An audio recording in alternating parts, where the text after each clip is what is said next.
Assalamualaikum warahmatullahi wabarakatuh.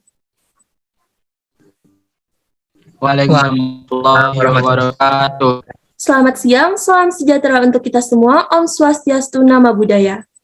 Kami dari kelompok 5, di sini kami akan menjelaskan mengenai isu-isu bisnis, tanggung jawab sosial, dan TBL atau 3P. Untuk materi pertama akan dijelaskan oleh teman saya. Untuk Vika, waktu dan tempat dipersilahkan. Baiklah, mengenai materi isu etika bisnis. Etika bisnis adalah cara untuk berbisnis meliputi semua bagian perusahaan, masyarakat, dan individu. Etika bisnis mengontrol tindakan serta keputusan para pelaku bisnis. Namun, di balik teknologi yang berkembang pesat, terdapat isu etika dalam bisnis yang diabaikan oleh pelaku bisnis demi mencari keuntungan semata. Misalnya, isu penistaan agama, pencemaran lingkungan, suap, korupsi, dan sebagainya. Baiklah, dilanjutkan kepada rekan saya, Nisa.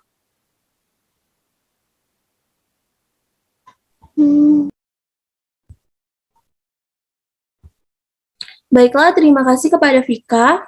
Jadi di sini saya akan menjelaskan tentang contoh kasus isu dari etika bisnis sendiri. Pasti teman-teman banyak nih pertanyaan di benak teman-teman, apa sih contoh dari kasus-kasus atau pelanggaran dari etika bisnis sendiri. Jadi teman-teman, di penghujung tahun 2020 lalu, Tokopedia ramai diberitakan baik di media cetak maupun media elektronik. Mengapa demikian? Hal ini dikarenakan kasus kebocoran data para pengguna Tokopedia. Berita ini tentunya begitu mengejutkan, apalagi Tokopedia sudah masuk dalam jajaran perusahaan startup, unicorn, atau perusahaan besar dengan berbasis digital.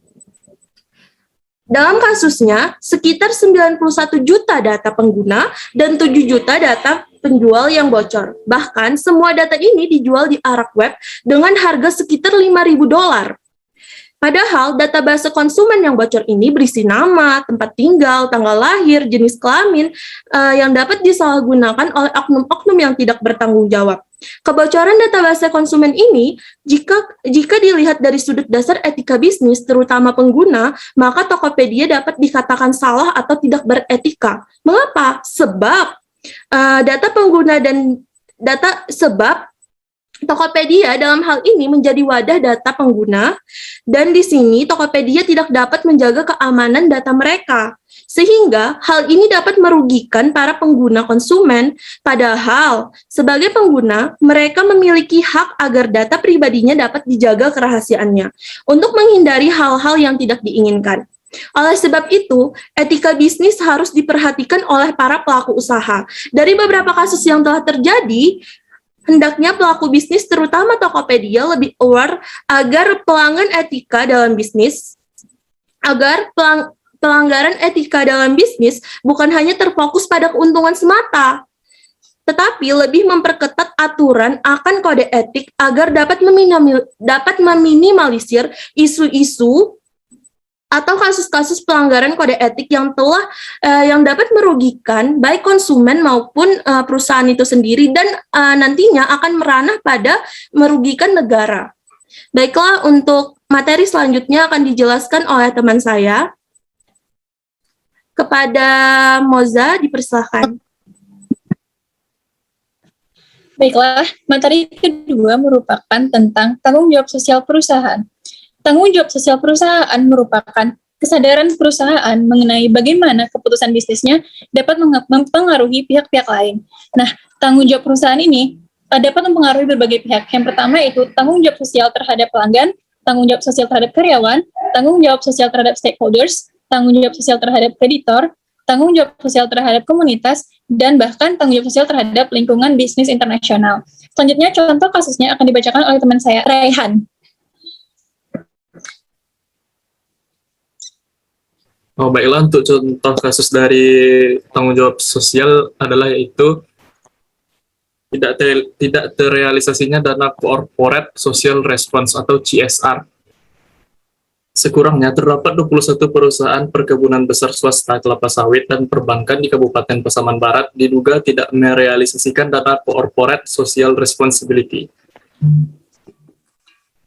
terhadap masyarakat sekitar yang menuntut aturan wajib diberikan. Sesuai Perda, jika perusahaan tidak mengeluarkan CSR, maka sanksi berupa peringatan tertulis sebanyak 3 kali, pembatasan kegiatan usaha, pembekuan kegiatan usaha, dan pencabutan izin usaha. Pemerintah menghimbau perusahaan untuk memperhatikan kehidupan sosial, pendidikan, budaya, dan lingkungan, dan kegiatan kemasyarakatan lainnya, agar tidak mengganggu kegiatan lainnya. Untuk slide selanjutnya, persilakan kepada rekan saya.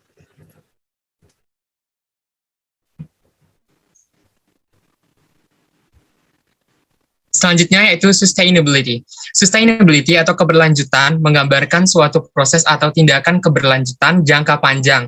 Di dalam konteks bisnis, berkelanjutan melibatkan pemeliharaan proses dan tindakan perusahaan dari waktu ke waktu. Perusahaan yang berkelanjutan mengacu pada perusahaan yang dapat mencapai tujuan bisnis jangka panjang dan menambah nilai dengan memasukkan aspek ekonomi, sosial, dan lingkungan ke dalam strategi bisnisnya. Untuk contoh kasus dari sustainability akan dijelaskan oleh rekan saya yaitu Rahmi. Kepada Rahmi dipersilahkan. Baik, contoh kasus sustainable business, selamatkan bumi, sejahterakan masyarakat, tingkatkan ekonomi. Dewasa ini, terjadi berbagai perubahan dari segi lingkungan hidup maupun sosial. Pemanasan global, semakin langkanya air, ledakan polusi, kematian balita, kelaparan, dan di lain pihak, obesitas, adalah beberapa dari tantangan yang bisa mengancam keberlangsungan kehidupan semua makhluk di bumi. Unilever percaya bahwa kelangkaan bisnis seharusnya menjadi bagian dari solusi terhadap tantangan-tantangan tersebut, dan bukan masalah menjadi kontributor terhadap masalah tersebut, dan bertekad untuk menekan dampak negatif yang timbul oleh bisnis terhadap lingkungan, serta meningkatkan manfaat yang dicapai untuk masyarakat. Untuk mewujudkan hal ini, Unilever menerapkan strategi untuk bertanggung jawab atas dampak yang ditimbulkan oleh bisnisnya terhadap lingkungan dan masyarakat di sepanjang rantai nilai, mulai dari pemilihan bahan baku sampai ke gangguan produk dan konsumen.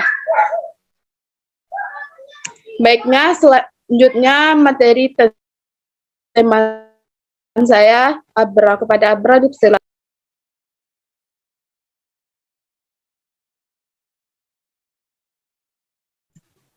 Baik, selanjutnya triple bottom line of business. Kesimpulan dari konsep TBL ialah bahwa perusahaan harus lebih mengutamakan kepentingan stakeholder, semua pihak yang terlibat dan terkena dampak dari kegiatan yang dilakukan perusahaan, daripada kepentingan shareholder atau pemegang saham. Adapun beberapa manfaatnya yaitu yang pertama, karyawan akan cenderung lebih loyal dan puas kepada perusahaan yang menunjukkan komitmennya terhadap kegiatan CSR. Yang kedua, menghemat biaya operasional. Dan yang ketiga, meningkatkan reputasi perusahaan di mana citra perusahaan akan kepeduliannya terhadap masyarakat. Selanjutnya akan dijelaskan oleh... Oh, baiklah, contoh dari kasus 3P yaitu kasus Timberland yang melanggar triple bottom line of business. Timberland merupakan perusahaan yang memproduksi sepatu, pakaian, dan aksesoris. Dikutip dari harian SWA, pada pertengahan Juli 2009, perusahaan ini didemo oleh sekitar 65.000 aktivis yang marah.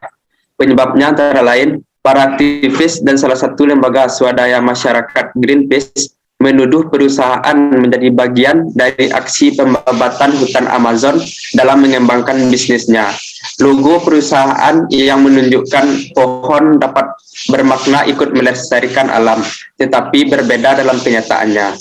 Solusi atau jalan keluar dari permasalahan ini agar tetap mendapatkan legitimasi sosial, pihak manajemen Timberland mengajak diskusi perwakilan Greenpeace dan aktivis untuk memberikan solusi. Setelah diskusi dilakukan antara manajemen, aktivis, dan supplier, maka diperolehlah jalan keluar. Dalam kesepakatan tersebut, tercapai tuntutan utama yaitu kesediaan supplier mengurus sertifikasi kepeduliannya pada kelestarian hutan ketika melakukan penebangan hutan. Di bawah tekanan dari konsumen, mereka dan pemerintah, Timberland terancam dengan denda miliaran US dollar. Komoditas terpanas di Amazon Brazil menjadi kredibel dalam pengelolaan rantai pasokan, menghasilkan gerakan cepat untuk mengembangkan sistem sertifikasi dan pendaftaran lahan. Jadi, pihak yang ingin mengambil kayu dari hutan Amazon harus yang memiliki sertifikasi yang telah disetujui bersama.